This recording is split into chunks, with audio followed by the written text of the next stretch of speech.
Hello, everybody. It's the Palat family. We're missing our little Mimi, but that's kind of why we wanted to do the video because she's actually in the hospital right now doing pre-op for a surgery that she's going to have.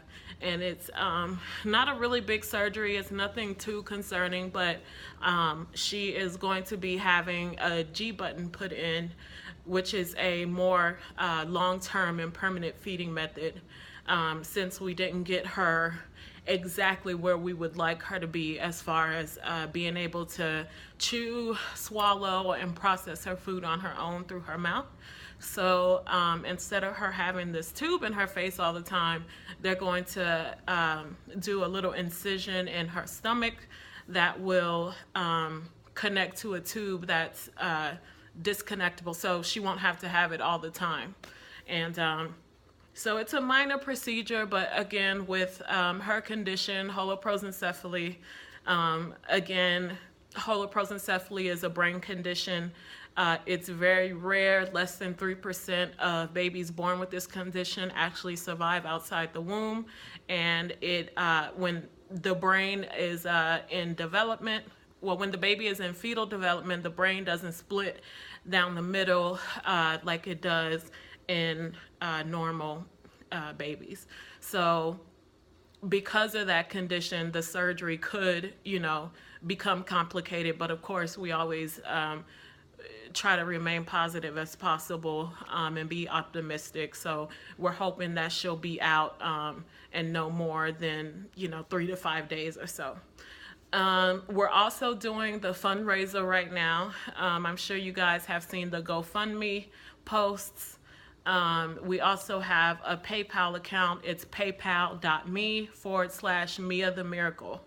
The GoFundMe is gofundme.com/Mia the Miracle. And we have done a couple other videos about everything that's going on, but to kind of reiterate, we're trying to raise money to put Mia into a school called Sammy's House that is specialized for disabled children and babies. They offer all types of support as far as physical therapy, as far as feeding, cognitive development, hand-eye coordination, just a lot of things that they don't always get at home, with the parents having, a busy day-to-day schedule. And so we feel like this school will be really beneficial for her because she is not where she should be at this point. So I know it said in the headline that we have some news that we're not too happy about. It actually came at a really bad time as well because of the surgery. We literally just got this news yesterday. And to kind of give a little background, when Mia was first born, on top of, the brain malformations that she had, they did also tell us that the optic nerve inside of her eye was a lot smaller than it should be, and that she was going to have challenges later on in life with her vision, with her sight. They weren't sure how well she would be able to see.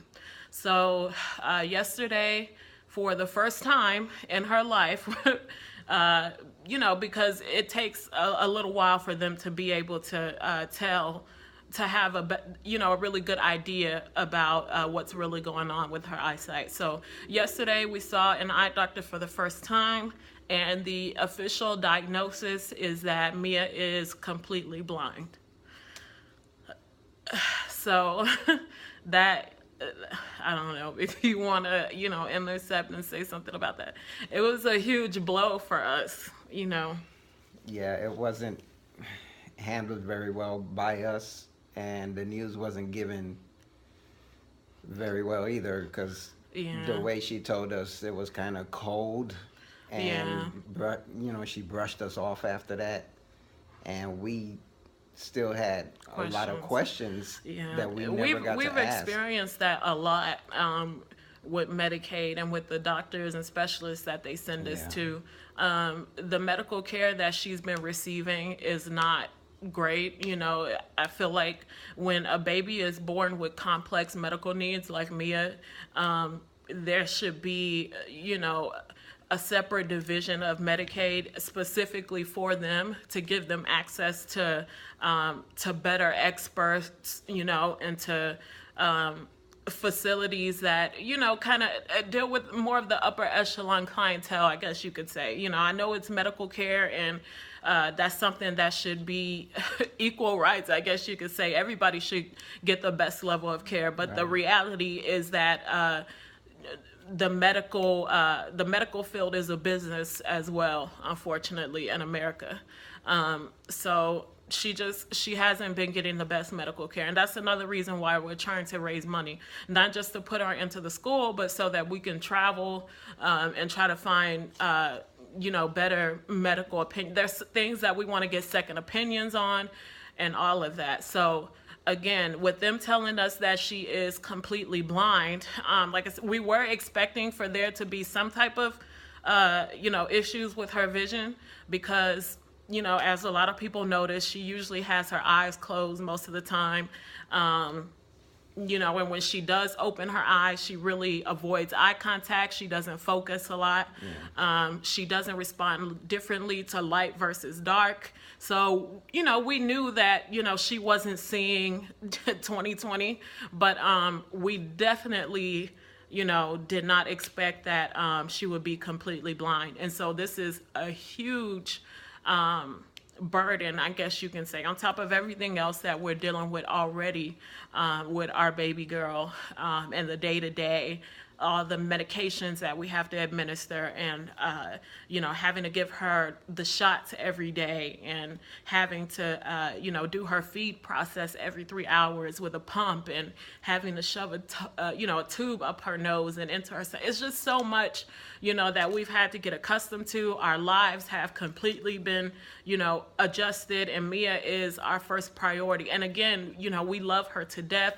She is everything to us. We wouldn't change anything about her. She's beautiful. And that's why a lot of people have a hard time kind of accepting the fact that she has so much going on, is because she is flawless. And I mean, look at her parents. But but yeah, she like I said, this is a really huge blow for us. This doesn't get easier as time goes on. It doesn't matter how many times she's in the hospital. Every time she goes into the hospital is hard for us. The night before, is terrible. The morning of, because there's so much, that we have to worry about. The nurses, the doctors, their treatment of her, their treatment of us. There is so much that goes into everything, when it comes to providing her medical care. So with this new revelation about her vision, there's a lot more research, I guess, that we need to do. Like Felix was mentioning, the doctor that gave the diagnosis, she was very cold. She kind of just told us, yeah, she's blind, and this is not going to change.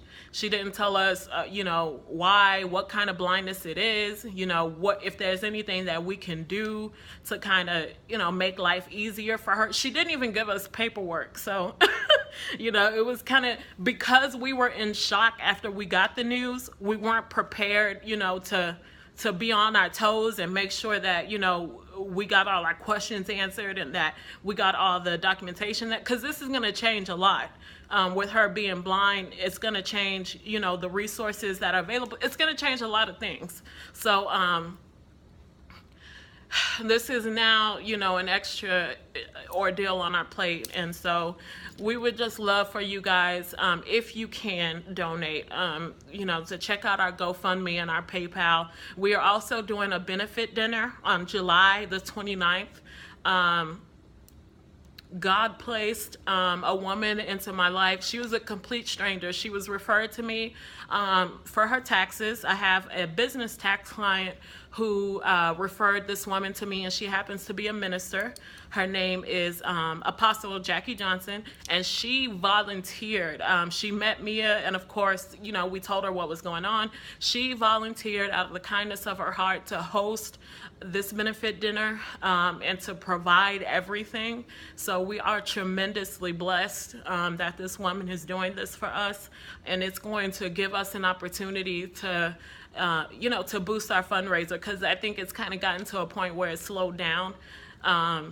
I don't know, maybe the people who already decided to donate have already donated, and so hopefully this will give people who don't get on the computer or aren't very tech savvy to come out and support in whatever way they can. There's going to be food, I'm sure, and we're working on having other things to sell as well.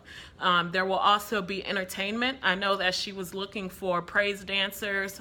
She's looking for Christian rap artists, singers, anything that you can contribute as far as your talents and just your moral support. If you're one of those prayer warriors, anybody, you're welcome to come out. We need all the love and support that we can get. And so we're looking forward to that. So July 29th, you can get the information on my page, the address, the time. I think it's going to be from 3 to 6. 3:30 to 6:30. Okay, so you can get the information on our pages, and we'll make sure that, we send out an invite. I don't want this video to be too long. I know I talk a lot. I want to be able to upload it to Facebook really quickly. But again, the sad news, unfortunately, that we got today is that baby Mia is blind. They believe she can't see at all. So again, this changes the game. And, we're kind of just out there. I mean, just imagine, I know a lot of you have children. Just imagine if, from the time your child was born that you weren't sure whether, they would live or die, first of all. And then you're told that they would be on breathing support for the rest of their life. And so they're taking off breathing support, but then you take them home and they're in and out of the hospital constantly. You have to give them all these different medications. And then when you get to a point a year later where you feel at least comfortable in your routine, you get this bomb dropped on you like, okay, your baby's also blind, which is going to change her life drastically. So we just wanted to share that with you guys, because we don't get to spend a lot of time with our family and talk much, because our lives can get really overwhelming. But we definitely appreciate all the support, the messages, yes, the letters that we get in the mail, the checks. All of your support is greatly appreciated. So thank you for watching, and we'll be back soon with more updates. And again, you can find information on our pages. Peace and God bless.